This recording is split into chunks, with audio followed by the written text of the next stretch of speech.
এখন ঘড়িতে বাজে 6:32।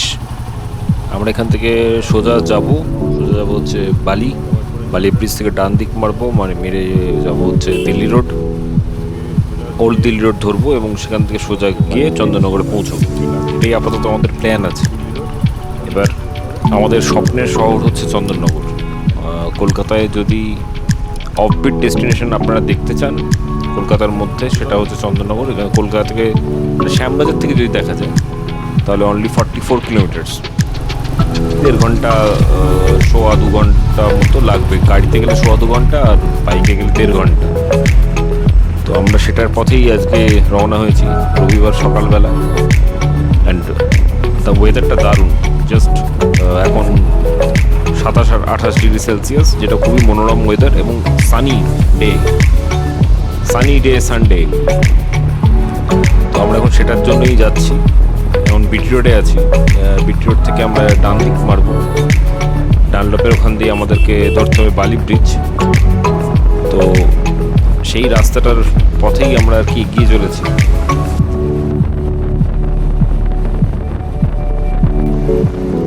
চন্দননগর যাওয়ার আগে কিছু কথা না বললেই নয়। সেটা হচ্ছে যে এরকম রোববার দিন সকালবেলা আমরা হঠাৎ করে রাইডে বেরিয়ে গেলাম অ্যান্ড একটা ডেস্টিনেশন ফিক্স করে।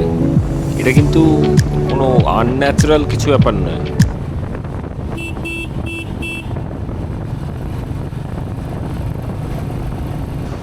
আমরা এখন ডান দিক নিচ্ছি এবং এই ডান দিক দিয়ে যে ও বাবা, এই রাস্তাটা ও মারাত্মক বাজে রাস্তা। মানে চারদিকে নুড়ি পাথর পড়ে আছে আর কিছুর দিকে রাস্তাটা ভাঙা। অনেকদিন ধরেই আন্ডার কনস্ট্রাকশনে রয়েছে এবং এই আর মনে হচ্ছে কনস্ট্রাকশন হবে না ঠিকভাবে। আমি খুব স্কেপটিক এই ব্যাপারটাতে। তো যাই হোক, এই রাস্তাটা কানেক্ট করছে একদিকে বেলঘড়ি এক্সপ্রেসওয়ে আর একদিকে বালি ব্রিজ। দেখো, তুমি জাস্ট দেখো, জাস্ট মানে আপনারা দেখুন যে বাইকটা কীভাবে লাফাচ্ছে ঘোড়ার মতো। তো যাই হোক, আমরা বালি ব্রিজ নেব। বালি ব্রিজ নিয়ে তারপরে আমরা দিল্লি রোডের সাথে কানেক্ট করব। এই রাস্তাটা থ্রু দিয়েই করতে হবে, এটা শর্টকাট।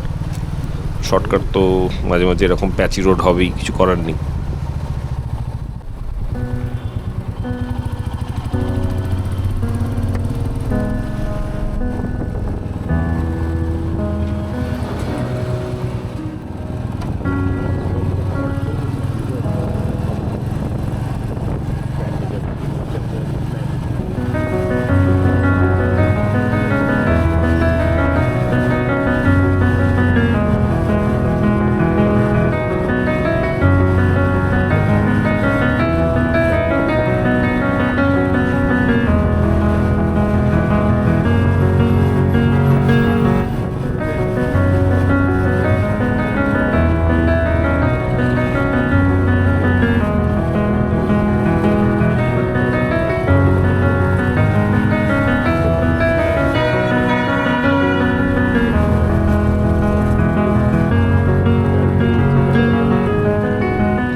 আমরা অলমোস্ট পৌঁছে গেছি খালিশানি মোড়ের কাছাকাছি।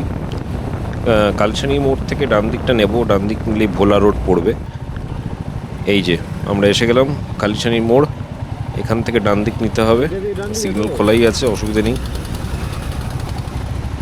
হ্যাঁ, অনেক এখানে লরির ব্যাপারটা আছে, লরিটা যখন সকালে চলছে তো অনেক রাস্তা ফাঁকা পেয়েছি আমরা বলতে হবে। আমরা এবার উঠলাম ভোলা রোডে। জাস্ট দেখো সূর্যোদয়টা অসাধারণ লাগছে। আর এই জায়গার নাম হচ্ছে খালিশানি এবং রাস্তাটার নাম হচ্ছে ভোলা রোড। তো খালিশানি হচ্ছে ওয়ান অফ দোজ প্লেসেস যেটাকে নেওয়া হয়েছিল চন্দ্রনগরকে ইনকর্পোরেট করার জন্য। এবং এটা 1696 সালে খালিশানি পশ্চিম দিকে, বোরো দক্ষিণ দিকে, আর আমাদের আরেকটা গ্রাম ছিল, আমার এক্স্যাক্টলি মনে পড়ছে না। ওই গ্রামটা নিয়ে, এই 3টে গ্রাম নিয়ে এই চন্দ্রনগর তৈরি হয়। হ্যাঁ, মনে পড়েছে, গন্ডলপাড়া। তো সেই খালিশানির মধ্যে দিয়েই আমরা এখন যাচ্ছি। এবং এর আগের যে নাম ছিল সেটা ছিল যে ফরাসডাঙ্গা। এখন যদিও ফরাসডাঙ্গা নামটা বললে কেউ চিনতে পারবে না, কিন্তু বাঙালিরা আগে চন্দননগরকে কিন্তু ফরাসডাঙ্গা হিসেবেই জানত, কারণ এটা একটা ফ্রেঞ্চ কলোনি ছিল। তো আমরা এই যে রাস্তা দিয়ে যাচ্ছি, রাস্তার অবস্থা দেখো, মানে একদম দারুণ কন্ডিশন, অ্যাবসলিউটলি মানে টারম্যাক রাস্তা যেটাকে বলা হয় সেটাই। দুদিকে জঙ্গল এবং তার মাঝখান দিয়ে রাস্তা। মানে একটা শহরে ঢোকার জন্য এর থেকে ভালো এন্ট্রেন্স আর কি হতে পারে।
চন্দননগরের একটা ক্লাইমেটিক চেঞ্জ বোঝা যাচ্ছে, যে কলকাতার যে গরম তার থেকে একটু হলেও চন্দননগর ঠান্ডা।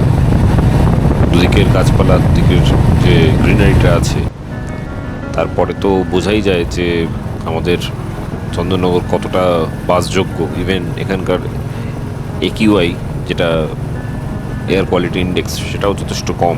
আই থিঙ্ক হার্ডলি 102 থেকে 115 ম্যাক্সিমাম থাকতে পারে, যেখানে কলকাতাতে এই সময়তে এয়ার কোয়ালিটি ইন্ডেক্স 140 ছাড়িয়ে গেছে।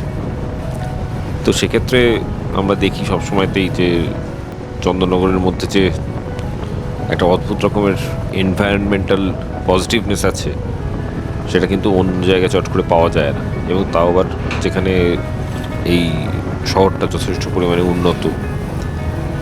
তো ওটার জন্যই মেনলি মানুষজন কলকাতা থেকে চন্দননগর আসেন। বড় পুজো হয় এখানে জগদ্ধাত্রী ঠাকুরের, তারপরে ওদিকে বিশাল ভালো মিষ্টি পাওয়া যায়, জলভরা সন্দেশ, সূর্যমোদকের। তো এইসব কারণগুলোর জন্যই না চন্দননগর একটা ইউনিক প্লেস আমার। ওই জন্যই আজকে রোববার দিন সকালবেলা আমি এটাই ফিক্স করলাম যে চন্দননগর যাব, কারণ এর জায়গার একটা অন্যরকম মাহাত্ম্য আছে।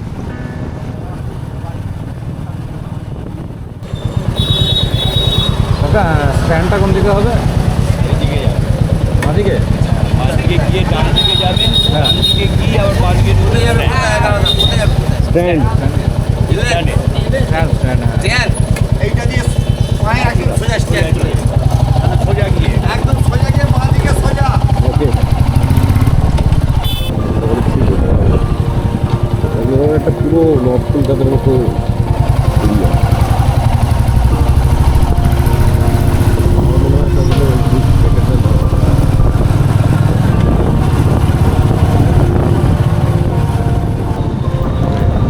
তো আমরা ফাইনালি স্ট্র্যান্ড রোড চলে এলাম। আশা করি আমি পুরো জিনিসটাই ভালোভাবে তুলে ধরতে পেরেছি, পুরো জার্নিটা। এবং আপনারা যদি বলেন তাহলে এরকম ছোটো ছোটো জায়গাতে, বাজেট ফ্রেন্ডলি জায়গাতে আমি আরও ভিডিও বানাবো এবং তথ্য যা আছে সেগুলো সব ভিডিওর মাধ্যমে তুলে ধরবো। আজকে আপাতত এইটুকুনি থাক, আশা করি আপনাদের ভালো লাগবে। So good bye, thank you for watching.